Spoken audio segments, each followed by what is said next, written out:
Epstein files ने दुनिया भर में हलचल मचा दी है। इसके बारे में 10 चौंकाने वाली बातें। एक, दिग्गज हस्तियों के नाम।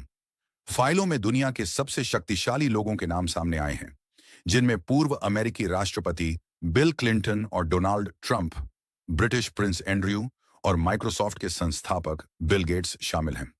हालांकि नाम होने का मतलब यह नहीं है कि वे सभी अपराधी हैं। 2, 30 लाख पन्नों का खुलासा। 2026 की शुरुआत में अमेरिकी न्याय विभाग ने लगभग 30 लाख पन्नों के दस्तावेज, 1.8 लाख तस्वीरें और 2000 वीडियो जारी किए। यह अब तक का सबसे बड़ा खुलासा माना जा रहा है। 3, प्रिंस एंड्रयू पर गंभीर आरोप।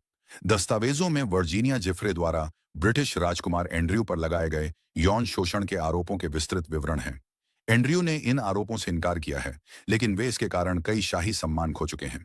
4, क्लिंटन और लोलिता एक्सप्रेस। फाइलों में बिल क्लिंटन का जिक्र कई बार आया है।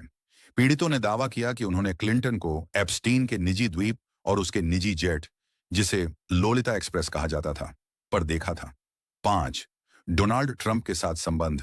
फाइलों में ट्रंप का नाम 3000 से अधिक बार आया है। कुछ दस्तावेजों में उनके और एप्स्टीन के बीच 2000 के दशक की शुरुआत के पत्राचार और मुलाकातों का जिक्र है। हालांकि ट्रंप ने किसी भी गलत काम से इनकार किया है। 6, एलोन मस्क और बिल गेट्स के साथ ईमेल। हालिया फाइलों में एलोन मस्क और एप्स्टीन के बीच यात्रा योजनाओं को लेकर ईमेल मिले हैं। साथ ही बिल गेट्स के कथित विवाहेतर संबंधों के बारे में एप्स्टीन की टिप्पणियों का भी खुलासा हुआ है। 7, यौन शोषण का पिरामिड स्कीम। फाइलों से पता चला कि एप्स्टीन लड़कियों को फंसाने के लिए एक पिरामिड स्कीम चलाता था, जहां पुरानी पीड़ितों को नई लड़कियों को लाने के लिए मजबूर किया जाता था। 8, एप्स्टीन के सहयोगी और कर्मचारी। फाइलों में एप्स्टीन के कई सहयोगियों और कर्मचारियों के नाम भी शामिल हैं, जिन्होंने कथित तौर पर उसकी गतिविधियों में सहायता की थी। 9, पीड़ितों की पहचान उजागर होना। एक विवादास्पद बात यह रही कि फाइलों के रिलीज के दौरान भारी लापरवाही बरती गई, जिससे कई पीड़ितों के असली नाम और निजी जानकारी सार्वजनिक हो गई, जिससे उनकी सुरक्षा को खतरा पैदा हो गया। 10, कोई नया केस नहीं।